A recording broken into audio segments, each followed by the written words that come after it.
Hello, મારી ચેનલમાં તમારું સ્વાગત છે। આજે આપણે બનાવીશું એક ચાટની રેસીપી જેનું નામ છે રગડા પેટીસ અને રગડા પેટીસ બંનેની સાથે સાથે આપણે એમાં નખાતી ચટણીની રેસીપી પણ શીખીશું। તો ચલો ફટાફટ એ રેસીપી શરૂ કરીએ અને રેસીપી પસંદ આવે તો વિડીયોને લાઈક અને ચેનલને સબસ્ક્રાઈબ કરવાનું ના ભૂલતા। તો સૌપ્રથમ આપણે મીઠી ચટણી બનાવીએ। મીઠી ચટણી માટે મેં અહીં 1 કપ ખજૂર અને 1/4 કપ જેટલી આંબલી લીધી છે, જેને મેં ખજૂર અને આંબલી છે એ ડૂબે એટલું પાણીમાં જ પલાળી હતી 4 થી 5 કલાક માટે, વધારે પાણીમાં ન પલાળવી। હવે એને મિક્સર જારમાં લઈ લેશું અને ત્યારબાદ એને આવી રીતે બ્લેન્ડ કરી લેશું તો આપણી પાસે આ પેસ્ટ રેડી થઈ જશે। હવે આપણે ચટણી બનાવવા માટે એક કઢાઈ લેવાની છે, જેમાં આપણે આ રીતે ઉપરથી જે પેસ્ટ બનાવી છે એને એકદમ સારી રીતે ગાળી લેશું, જેનાથી થોડા ઘણા પણ રેસા હોય જતા રહે। અને મિક્સર જારમાં થોડું પાણી એડ કરી અને આ રીતે કરી લેવાનું છે। તો આપણી પાસે ચટણી બનાવવા માટેનો બેઝ તૈયાર થઈ ગયો છે। હવે કરીએ મસાલા। તો મસાલામાં સૌપ્રથમ આપણે ઉમેરીશું ગોળ। અહીં મેં 1/4 કપ જેટલો ગોળ લીધો છે। હવે આપણે અહીં ઉમેરીશું સ્વાદ પ્રમાણે મીઠું, ત્યારબાદ 1/2 ટીસ્પૂન જેટલો સંચળ પાવડર, 1/2 ટીસ્પૂન જેટલો સૂંઠનો પાવડર, 1/2 ટીસ્પૂન જેટલો જીરાનો પાવડર, 1 ટીસ્પૂન જેટલું લાલ કશ્મીરી મરચું, જેનાથી ચટણીનો કલર સરસ આવશે। હવે આ બધી વસ્તુ મિક્સ કરી લેશું। જો તમારી પાસે ટાઈમ ન હોય ને તમે કુકરમાં ખજૂર આંબલી બાફતા હોય તો એની સાથે ગોળ તમે બાફી શકો, પણ મેં ખજૂર આંબલી પલાળ્યા હતા એટલે ગોળ પાછળથી ઉમેરી રહ્યું છું। હવે બધી વસ્તુ મિક્સ કરી અને આપણે મીડિયમ ગેસની ફ્લેમ પર ગોળ ઓગળે અને ચટણી એકદમ થીક થાય ત્યાં સુધી પકવવાની છે।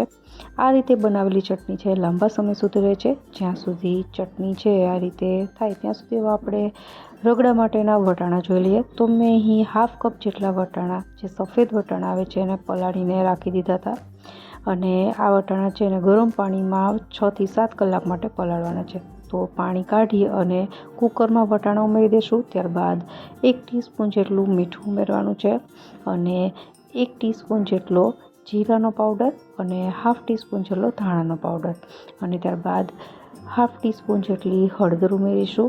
ત્યારબાદ 2 ગ્લાસ જેટલું પાણી ઉમેરી કુકરનું ઢાંકણ બંધ કરી દેવાનું છે। ઘણા લોકો બટેટા બાફવામાં નાખતા હોય છે, તો મારે નાખવું હોય તો 1 બટેટું નાખી શકો।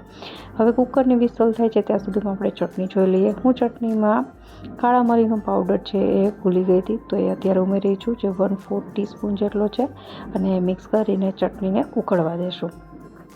હવે ત્યાં સુધીમાં આપણે ચાટની લીલી ચટણી બનાવી લઈએ। તો લીલી ચટણી બનાવવા માટે અહીં 1 કપ જેટલા ધાણા, લીલા ધાણા, 1/2 કપ જેટલા ફુદીનાના પાન, 1 ઇંચ આદુનો ટુકડો, 3 થી 4 તીખી લીલી મરચી, 1/2 ટીસ્પૂન જેટલું મીઠું અને ત્યારબાદ 1/2 ટીસ્પૂન જેટલો સંચળ જીરાનો પાવડર અને 1 ટીસ્પૂન જેટલો આમચૂર પાવડર અને ત્યારબાદ થોડી સેવ।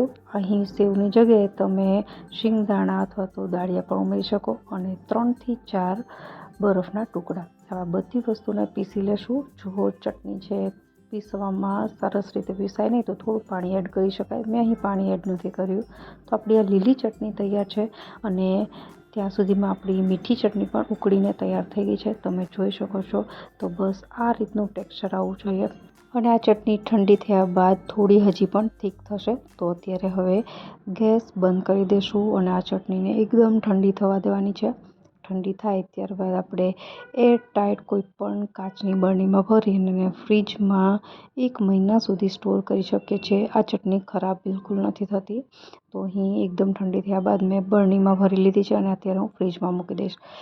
હવે આપણે રગડા પેટીસ માટેની પેટીસ બનાવી લઈએ। તો અહીં 1 ટેબલસ્પૂન જેટલું તેલ ગરમ કરવા માટે રાખીશું। ત્યારબાદ પિંચ જેટલી હિંગ, 1/2 ટીસ્પૂન જેટલી હળદર અને એકદમ તીખી લીલી મરચી આવે છે એ મેં 2 ઝીણી સમારી લીધી છે, એને ઉમેરી દઈશું।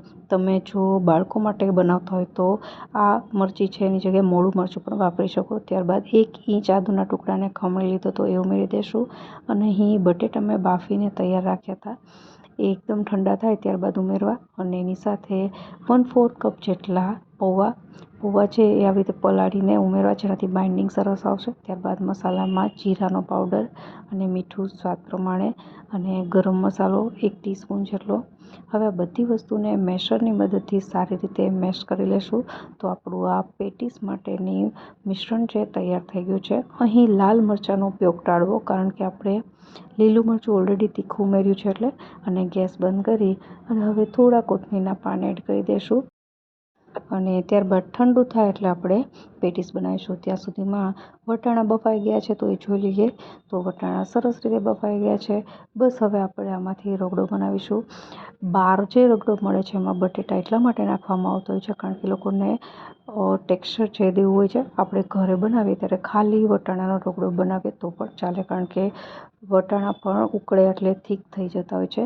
હવે કઢાઈમાં આપણે વટાણા જે બાફી નાખ્યા હતા એ અને ઉપરાંત 2 ગ્લાસ જેટલું પાણી ઉમેરી અને મેશરની મદદથી આ રીતે થોડા વટાણા છે મેશ કરી લેશું. અને ગેસની ફ્લેમ છે મીડિયમ રાખવાની છે. આ રીતે વટાણા મેશ કર્યા બાદ હવે રગડાને ઉકાળવાનો છે. આ રગડો ઉકળે ત્યારે જ તમારે અહીં 1 ટીસ્પૂન જેટલો ગરમ મસાલો એડ કરવાનો. ગરમ મસાલાની જે સુગંધ છે આ રગડામાં સરસ લાગતી હોય છે. ચમચાની મદદથી મિક્સ કરી લેશું.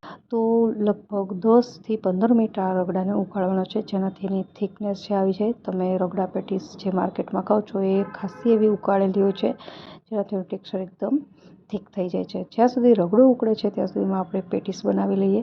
તો અહીં હાથ તેલવાળો કરી અને મીડિયમ સાઇઝની આપણે પેટીસ બનાવવાની છે. અને આ મિશ્રણ એકદમ ઠંડુ થાય ત્યારબાદ જ બનાવું. તો તમે જોઈ શકો છો એકદમ ઇઝીલી પેટીસ બની ગઈ છે. હવે આપણે આ પેટીસને શેલો ફ્રાય કરવાની છે. તો બધી જ પેટીસ મેં બનાવીને તૈયાર કરી લીધી છે. હવે આપણે જે રગડો ઉકળવા રાખ્યો તો એ જોઈ લઈએ. તો અહીં પાણી એડ કર્યું તો એના ભાગનું મીઠું પણ થોડું એડ કરી દેવાનું. મેં ટેસ્ટ કર્યું, એમાં મીઠું થોડું ઓછું લાગે છે એટલે. અને અહીં હું લીંબુની જગ્યાએ આમચૂર પાવડર વાપરું છું. જો તમારે આમચૂર પાવડર ન વાપરવો હોય તો રગડો એકદમ ઉકળી જાય ત્યારબાદ અડધા લીંબુનો રસ ઉમેરવાનો છે. તો હજી આપણો રગડો છે એકદમ પતલો છે, હજી આપણે એને ઉકાળવાનો છે. તો આ ઉકળે ત્યાં સુધીમાં આપણે બધી પેટીસ બનાવી લઈએ. તો અહીં મેં લોખંડની આ રીતની લોઢી લીધી છે, જેમાં 2 ટેબલસ્પૂન જેટલું તેલ ઉમેરી દઈશું. અને ત્યારબાદ આ રીતે મીડિયમ ટુ લો ગેસની ફ્લેમ પર પેટીસને રાખી અને બંને સાઈડ એકદમ ગોલ્ડન ક્રિસ્પી એવી શેલો ફ્રાય કરવાની છે. તો આ રીતે તમે જોઈ શકો છો કે ગોલ્ડન જેવો કલર આવવા લાગ્યો છે. અને આ રીતે બધી જ પેટીસ છે રેડી કરી લેશું. તમે થોડી ઘણી તૈયારી કરી લો તો રગડા પેટીસ ઘરે બનાવી એકદમ સહેલી છે. અને આપણી પેટીસ બને છે ત્યાં સુધીમાં આપણો રગડો પણ ઉકળીને તૈયાર થઈ ગયો છે, તમે જોઈ શકો છો. હવે આપણે સૌથી છેલ્લે અહીં કોથમીરના પાન એડ કરી અને એને ગેસ બંધ કરીને રાખી દઈશું. ત્યાં સુધીમાં આપણી બધી પેટીસ પણ રેડી કરી લેશું. તો મારી પેટીસ છે તૈયાર થઈ ગઈ છે. અને બંને ચટણી પણ આપણે પહેલાં રેડી કરી લીધી હતી. તો હવે રગડા પેટીસ માટેની બધી જ વસ્તુ આપણી પાસે તૈયાર થઈ ગઈ છે. હવે આપણે એને ગરમા ગરમ સર્વ કરીએ. તો પ્લેટમાં પહેલાં રગડો, તેના ઉપર પેટીસ અને એના ઉપર ફરીથી થોડો રગડો, બંને ચટણી અને સેવ, ડુંગળી અને બધું નાખીને તમે એને સર્વ કરી શકો છો. એકદમ ખાટો, મીઠો, તીખો એવો આ રગડા પેટીસનો સ્વાદ ખૂબ જ સરસ લાગે છે. તો આશા રાખું રેસીપી જરૂરથી પસંદ આવી હશે. ફરી મળીએ નવી રેસીપી સાથે. ત્યાં સુધી બાય.